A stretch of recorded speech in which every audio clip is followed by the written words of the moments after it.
4장 18절부터 31절까지 말씀입니다. 출애굽기 4장 18절부터 31절까지 말씀 한 절씩 교독하겠습니다. 출애굽기 4장 18절 제가 먼저 읽겠습니다. 모세가 그의 장인 이드로에게로 돌아가서 그에게 이르되 내가 애굽에 있는 내 형제들에게로 돌아가서 그들이 아직 살아있는지 알아보려 하오니 나로 가게 하소서. 이드로가 모세에게 평안히 가라 하니라.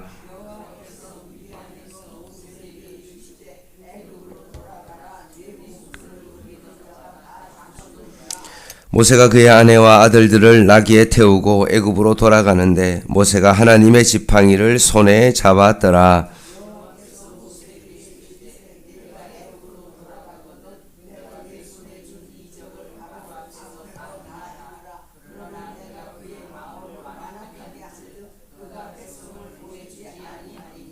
너는 바로에게 이르기를 여호와의 말씀에 이스라엘은 내 아들 내 장자라.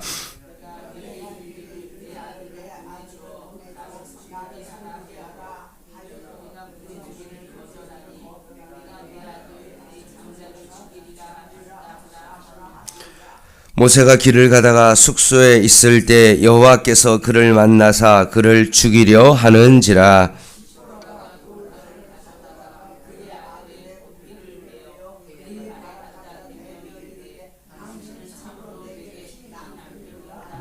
여호와께서 그를 놓아 주시니라. 그때 십보라가 피남편이라 함은 할례 때문이었더라.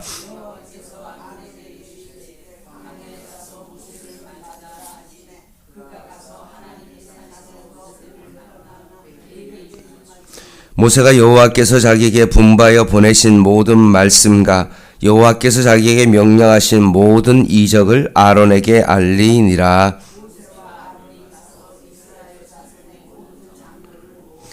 아론이 여호와께서 모세에게 이르신 모든 말씀을 전하고 그 백성 앞에서 이적을 행하니 백성이 믿으며 여호와께서 이스라엘 자손을 찾으시고 그들의 고난을 살피셨다 함을 듣고 머리 숙여 경배하였더라. 아멘. 미디안 광야에서 양을 치던 모세가 평소와 같은 삶을 살았지만 하나님으로부터 출애굽의 소명을 받게 되어집니다. 그래서 모세가 오늘 본문에 보면 미디안을 떠나 애굽으로 돌아가는 과정을 오늘 보고 있습니다. 장소를 기준으로 보면 첫 번째는 미디안에서 벌어진 일, 두 번째는 미디안에서 애굽으로 가는 그 길 위에서의 벌어진 일, 세 번째는 애굽에서 벌어진 그 일이 순차적으로 나옵니다. 첫 번째 미디안에서의 과정입니다.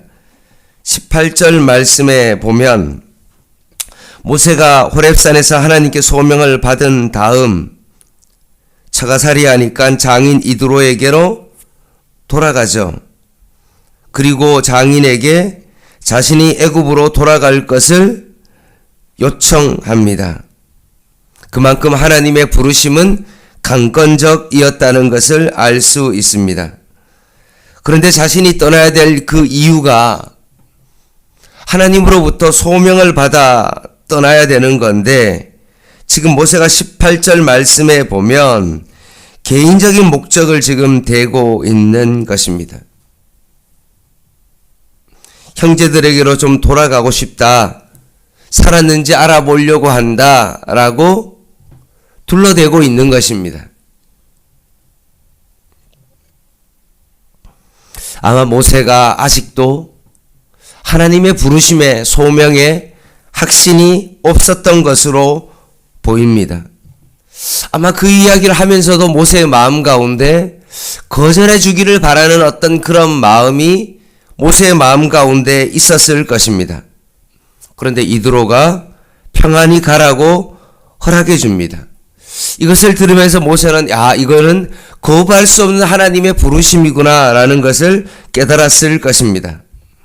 19절입니다. 여호와께서 미디안에서 모세에게 말씀하십니다. 하신 말씀이 무엇입니까? 애굽으로 돌아가라. 내 목숨을 노리던 자가 다 죽었느니라 라고 말씀하십니다. 모세가 지금 미디안에서 애굽으로 돌아가는 이 과정 속에 여전히 모세 생각 속에는 아마 많은 생각이 있었고, 돌아가야 될까? 정말로 가야 될까? 아마 마음이 왔다 갔다 하는 어떤 그런 마음이 있었던 것으로 보입니다. 그러자 하나님께서 모세에게 나타나셔서 말씀하기를 너를 노렸던 자가 이제는 죽었다라고 하면서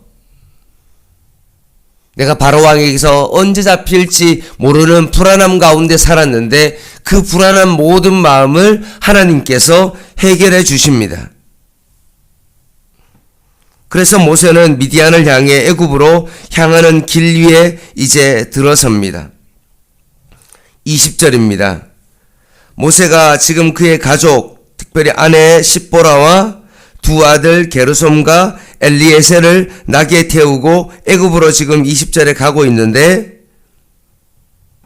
분명 먼 길을 떠나는 여정이기 때문에 필요한 먹을 것, 입을 것, 여러 가지 정말로 그런 것들을 나귀 안장에 한 짐 지우고 분명히 가고 있는데, 다른 거는 이야기하지 아니하고 20절 하반절에 아주 강조하는 어떤 한 대상이 있는데 그것이 뭡니까?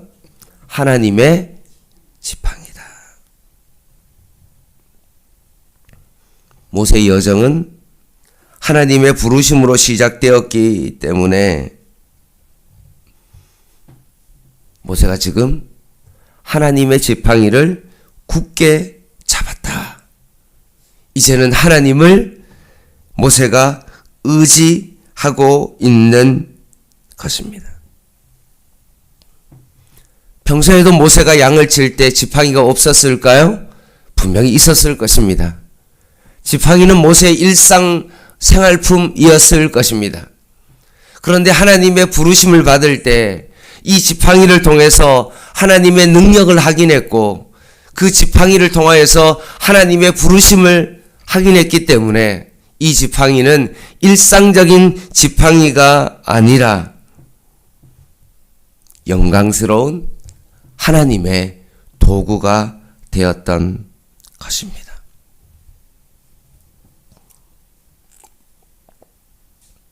따라서 우리도 뭔가 특별한 것을 준비해야 하나님 앞에 쓰임을 받을 수 있다 라고 생각하지만 절대 그렇지 않습니다.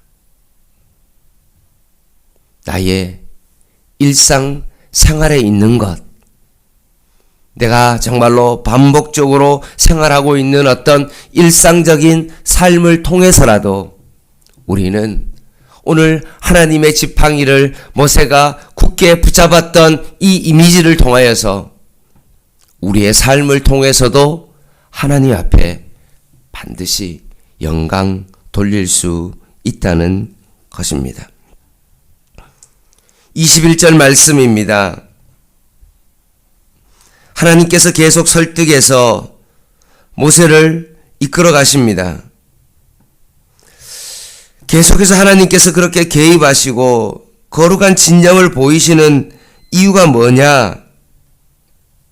그 이유를 이제 21절부터 소개하고 있습니다. 21절에 보면 여호와께서 모세에게 이르시되 내가 애굽으로 돌아가면 내 손에 든 이적을 바로 앞에서 다 행한다 할지라도 바로의 마음이 강팍하기 때문에 그가 백성을 보내어 주지 아니할 것이다 라고 말씀하십니다. 하나님께서 모세의 마음을 강팍하게 하신 것이 아니라 그냥 그의 완악한 마음을 하나님께서 내버려 두십니다. 그러면서 22절 말씀에 너는 바로에게 이르기를 여호와의 말씀에 이스라엘은 내 아들 내 장자라 내가 내게 이르기를 내 아들을 보내주어 나를 섬기게 하라 하여도 내가 보내주기를 거절할 텐데 내가 내 아들 내 장자를 죽이라 하셨다 하라 하시니라 라고 이스라엘은 내 아들 내 장자다. 하나님과 이스라엘 관계를 지금 알려주십니다. 세 번째는 뭡니까? 내 아들을 보내주어 나를 섬기게 하라. 즉 이스라엘을 해방시켜 달라는 요구였고요. 네 번째는 뭡니까? 23절에 나오는 것처럼 내가 보내주기를 거절하니 내 아들 내 장자를 죽일 것이다 라는 그것을 말씀하고 있습니다. 이 말씀을 들은 네가 바로왕 앞에 가서 해야 될 것이 무엇인지 네 가지를 알려주시고 난 다음에 하나님은 동력자 아론을 등장시킵니다. 그리고 오늘 본문 가운데 참 난해한 본문이 나오고 있습니다. 24절입니다. 모세가 길을 가다 숙소에 있을 때 여호와께서 그를 만나사 모세를 어떻게 합니까? 죽이려 합니다. 여기서 만나다라는 요 단어는 어떤 뜻이냐 하면 돌격하다, 덤벼들다 라는 겁니다. 하나님께서 우연히 모세를 만난 것이 아니라 분명한 목적을 가지고 찾아오시는데 결국 하나님께서 갑자기 심판하시려고 하십니다. 아니 그렇게 안 가려고 그렇게 애쓸 때 하나님께서 나타나셔서 막 직접적으로 개입하시고 기적도 보여주시고 막 설득도 하시고 정말로 모든 문제들을 하나님께서 해결해 주시면서 너가 정말로 하나님의 그 출애굽의 소명을 그렇게 애쓰고 거룩한 그 열심으로 그렇게 하셨던 하나님께서 이제 와서 모세를 죽이려고 하는 이유가 뭘까요? 아니 처음부터 그냥 모세를 죽이면 안 됩니까? 그 이유가 뭐냐면 25절에 나오는데 그의 아들의 포피라는 단어가 나옵니다. 결국 할례를 행하지 않은 거죠. 근데 그의 아들이라는 요 단어가 단수로 쓰였습니다. 그러면 아들 둘 중에 하나죠. 아마 게르솜과 엘르에셀인데 제가 생각하기에는 엘리에셀에게 할례를 행하지 않은 것 같습니다.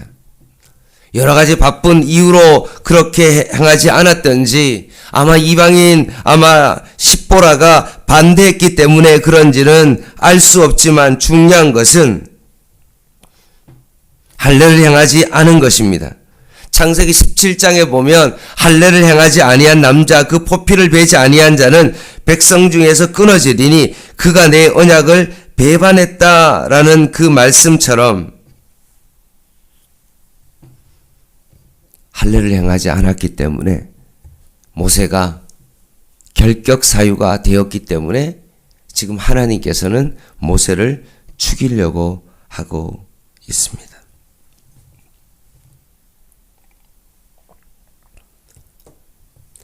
하나님 앞에서의 그 부르시면 예외가 없습니다. 그래도 좀 봐주시면 안 될까? 그런 거는 없습니다. 하나님의 사명보다 거룩이 앞서기 때문에 그렇습니다. 하나님은 지금 모세를 성결케 하고 있는 것입니다.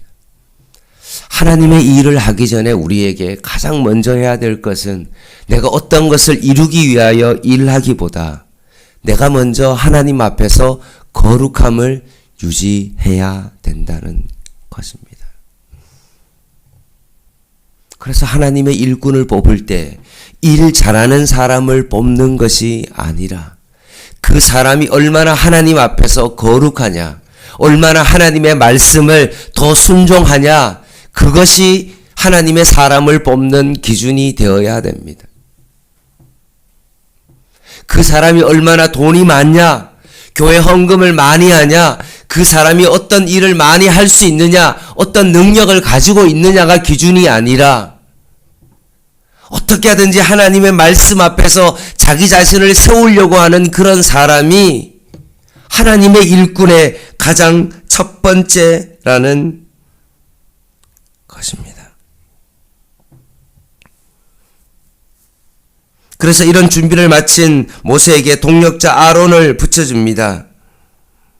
그 27절 여호와께서 아론에게 이르시되 강야로 가서 모세를 맞으라 하시매 그가 하나님의 산에서 모세를 만나 그에게 입맞춥니다. 하나님께서 모세를 부르셨던 것처럼 형 아론도 부르셨을 때 동일하게 83세인 그 아론이 모세를 만나러 강야로 갑니다. 참 신기하죠. 어디로 가라라고 말하지 아니하고 일단 강야로 가라고 말씀합니다.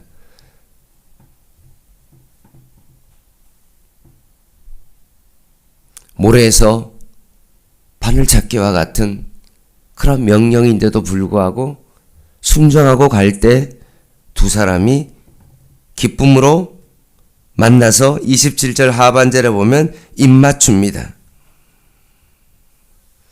그리고 28절에 기쁨도 잠시 모세가 하나님께 주신 말씀과 이적을 형 아론에게 나눕니다. 그리고 목적지인 애굽에 도착합니다. 29절입니다. 모세와 아론이 가서 이스라엘 자손의 모든 장로들을 모읍니다.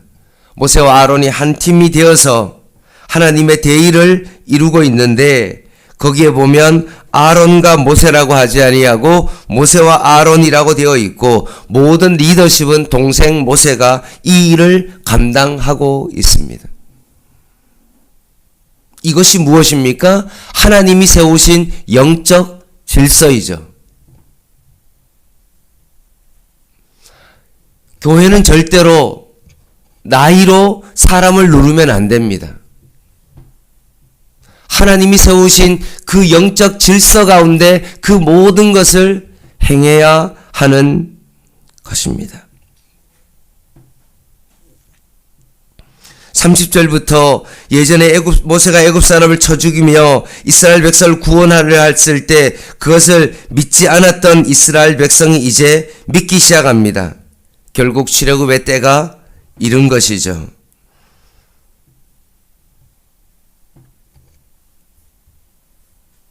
말씀을 마무리하겠습니다.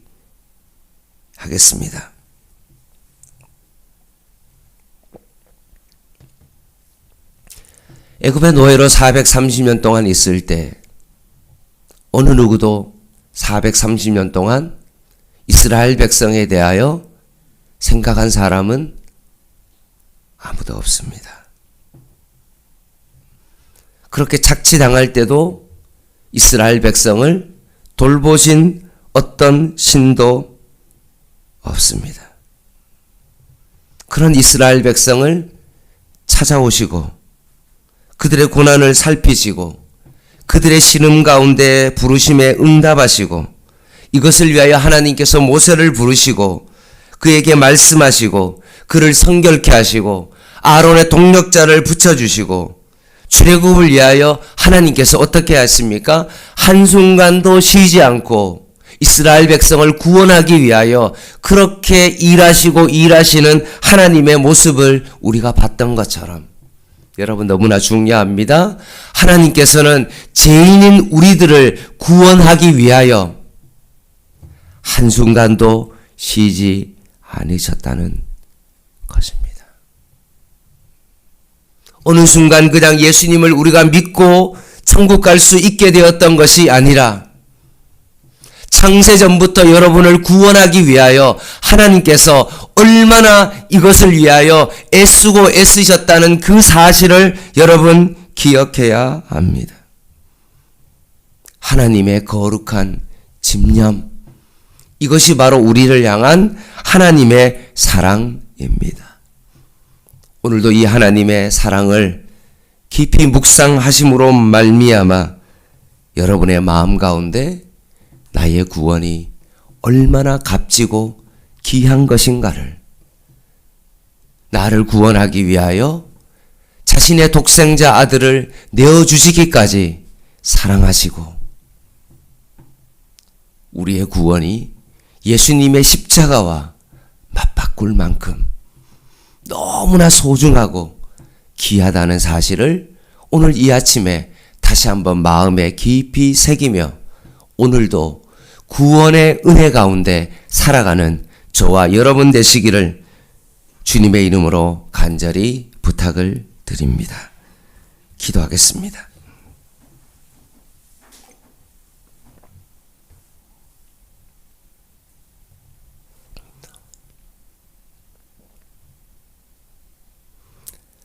하나님 아버지, 오늘도 우리의 구원을 위하여 쉬지 않고 일하시고 하나님의 나라를 위하여 우리를 도구로 사용하시는 하나님의 깊은 사랑을 다시 한번 기억하며 오늘도 구원의 은혜로 살아가게 하여 주시옵소서. 우상을 섬기던 우리들이 이제는 우상을 버리고 이제는 하나님을 향하여 소망의 눈을 들어 주님을 바라보며 오늘도 믿음으로 살아가는 저희들 되게 하여 주시옵소서. 나는 죽고 예수로 살아가는 삶, 부활 소망으로 살아가는 진정한 삶이 되게 하여 주시옵소서. 예수님의 이름으로 간절히 기도드립니다. 아멘.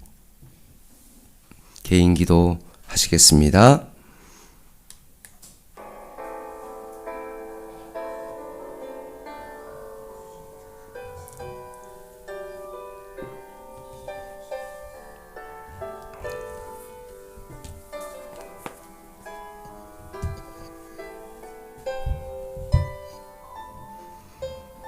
하나님,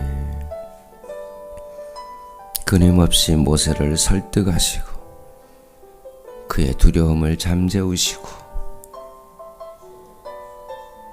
기적을 통하여 확신 주시고 형 아론을 붙이시고 이스라엘 백성의 그 모든 두려움과 모세를 죽이려고 했던 그 바로왕까지도 해결하시며 확신 주셨던 하나님께서 오늘도 이 아침에 우리의 기도 가운데 확신 주시고 나를 부르신 하나님의 그 은혜를 다시 한번 기억하며